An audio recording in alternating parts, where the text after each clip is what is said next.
Elections చాలా విభిన్నమైన election. MLC election అంటే విభిన్నమైన ఎలక్షన్, ప్రత్యేకమైన ఎలక్షన్. గ్రాడ్యుయేట్స్ మాత్రమే ఓటు వేసే ఎలక్షన్. గ్రాడ్యుయేట్సే ఓటు వేయడం అంటే తెలివైన వాళ్ళు, చదువుకున్న వాళ్ళు వేసే ఎలక్షన్. అటువంటి చదువుకున్న వాళ్ళు ఓట్లు వేసే ఎలక్షన్స్ కూడా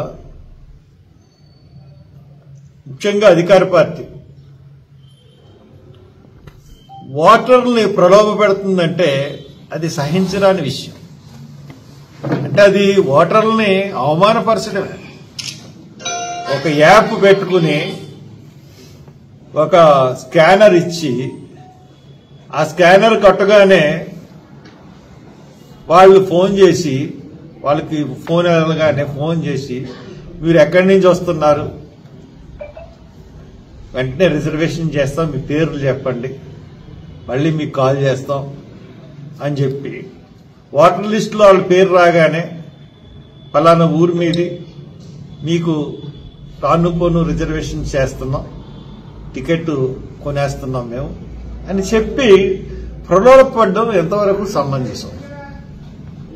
అంటే డిగ్రీ ఇప్పుడు ఏదో స్కానింగ్ రాగానే చేస్తారు, చేయగానే ఇట్లా ప్రలోభ పెట్టి ఓట్లు వేయించుకోవడం అన్నది చాలా అభ్యంతరకరమైనది, చాలా అసహ్యకరమైనది. అటువంటి దారుణాలకి పాల్పడుతుందంటే అధికార పార్టీ సహించరాని విషయం. మీరు 34 మంది ఎమ్మెల్యేలు ఉన్నారు, 3 మినిస్టర్లు ఉన్నారు, 4 మినిస్టర్లు ఉన్నారు. మేము మీతో పోటీ పడుతున్నాం. మాతో మేము పోటీ పడతా ఉంటుంటే ఒకేలే కదా మీరు తప్ప తగ్గిన వాళ్ళందరూ ఇండిపెండెంట్. అసలు ఇది గ్రాడ్యుయేట్స్ తాము సొంతంగా పార్టీలకు అతీతంగా పెట్టే ఎలక్షన్. అందుగురించే ఈ పార్టీలు గుర్తులు కూడా ఇవ్వరు. అటువంటిది మీరు మినిస్టర్లు, ఎమ్మెల్యేలు అందరూ మరి నెగ్గించుకోవాలన్న తాపత్రయంతో, అక్రమమైన పద్ధతులతో మీరు ఈ రకంగా ప్రవర్తించడం అన్నది ప్రజాస్వామ్యానికే తలవంపు. అయినా మీరు ఇంతమంది పనిచేసినా మాకు ప్రజల అన్న ఉంది, యువకుల అన్న ఉంది, గ్రాడ్యుయేట్స్ అన్న ఉంది. ఈ రోజున నేను చేసిన పనులు, అమలాపురం నియోజకవర్గంలో నేను చేసిన పనులు అన్నీ కూడా అల్లంపల్లి అక్విడేట్ కాడి నుంచి ఈ హైవే ఎందుకు వచ్చిందంటే మీ అందరికీ తెలియని విషయం కాదు. ఆ రోజున అక్కడ పాసర్లపూడి బ్రిడ్జి కట్టడంతో ఇదంతా కూడా ఒక అభివృద్ధి ప్రదంలోకి నేను ఈ నియోజకవర్గాన్ని తీసుకొచ్చాను. పాసర్పూడి బోడస్కూరుకు బ్రిడ్జి కట్టడం ద్వారా. అదే రకంగా ఇక్కడ ముమ్మడివరంలో కూడా ఎన్నో కార్యక్రమాలు, బోటు కార్యక్రమాలు, మాసాన్ తిప్పకి, అన్ని విషయాల్లో కూడా నేను ఫిషర్మ్యాన్ కమ్యూనిటీకి మీకు రిలయన్స్ నుంచి అన్ని కూడా నేను చేశాను. కాబట్టి ఇక్కడ నాకేమీ సందేహం లేదు. హర్ష్ కుమార్ని చూసిన తర్వాత ముమ్మడివరం ప్రజలు ఇంకొకరికి ఓటేస్తారని నేను అనుకోను. బట్ ఇంతమంది ప్రలోభం, ఇప్పుడు పశువులంక బ్రిడ్జ్ ఉందంటే నేను శంకుస్థాపన చేసిన, నేను శాంక్షన్ చేసిన డబ్బులే. నేను శాంక్షన్ చేసిన డబ్బులతోనే 2 గవర్నమెంట్లు అయిన తర్వాత ఆ బ్రిడ్జిని పూర్తి చేశారు. నేను ఖచ్చితంగా చెప్తున్నాను, పశువులంక బ్రిడ్జి ఎవరిదంటే హర్ష్ కుమార్ శాంక్షన్ చేయించిన బ్రిడ్జి కాదని ఎవరైనా చెప్పగలరేమో కనుక్కోండి. 2009లో నేను ఎంపీ అయినప్పుడు నేను శాంక్షన్ చేసిన బ్రిడ్జ్ అది. సో అలాగే ఊడిమూడిలో కూడా ఒక బ్రిడ్జ్ నేను శాంక్షన్ చేశాను, పి గన్నవరం నియోజకవర్గంలో.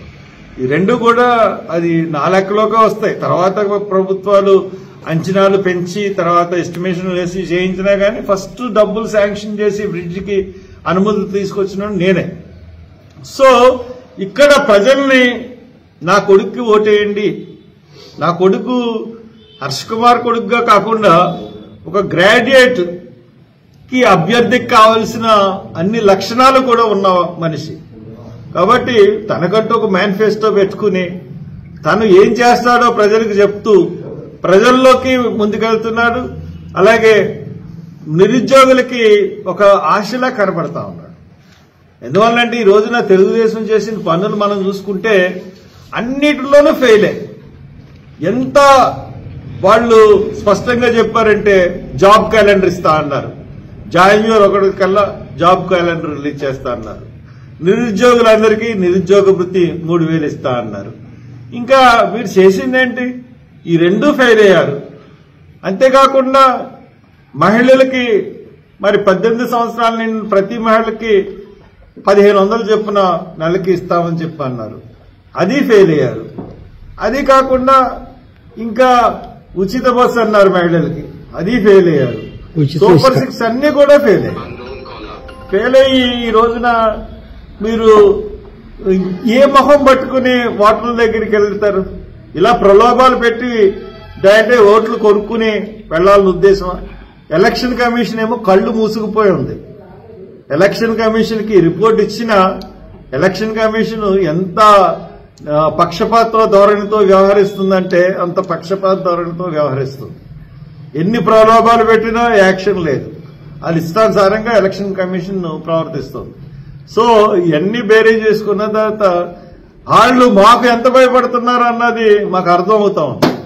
కాబట్టి ఈ ఎలక్షన్స్ లో మీరు హామీలు ఖచ్చితంగా హామీలు మిస్ అయ్యారు. మీరు అమలు చేయడంలో కానీ హామీలు ఇచ్చారు కానీ అమలుకి నోచుకొని తల్లికి వందనం కానీ ఏ హామీ తీసుకున్నా కానీ స్కాలర్షిప్ విషయంలో కానీ ప్రతి విషయంలో కూడా మీరు ఫెయిల్ అయ్యారు. కాబట్టి అన్ని విషయాలు ఆఖరికి మొదటి సంతకం డిఎస్సి మీద అన్నారు. 9 నెలలు అయింది. డిఎస్సి ఏమన్నా వచ్చిందా అండి? డిఎస్సికి వర్గీకరణ అడ్డుపెట్టారు. వర్గీకరణకి డిఎస్సికి సంబంధం ఉంది. వర్గీకరణకి సంబంధించిన పోస్టులన్నీ పెండింగ్ లో పెట్టి టెక్నికల్కి డిఎస్సి పోస్టింగ్లు ఇవ్వచ్చు కదా, ఎగ్జామ్ పెట్టొచ్చు కదా, డిఎస్సి పోస్టులు ఫిలప్ చేయొచ్చు కదా. ఇలాగా మనం ఏది చూసుకున్నా కానీ అన్నిట్లోనూ ఫెయిలే. సో ఇది ప్రజలు ఒక గుణపాఠంగా తెలుగుదేశం పార్టీకి చెప్పాల్సిన సమయం ఇది. సో ఈ ఎలక్షన్ ద్వారా ఖచ్చితంగా తెలుగుదేశం పార్టీ గుణపాఠం చెప్పాలని కోరుతూ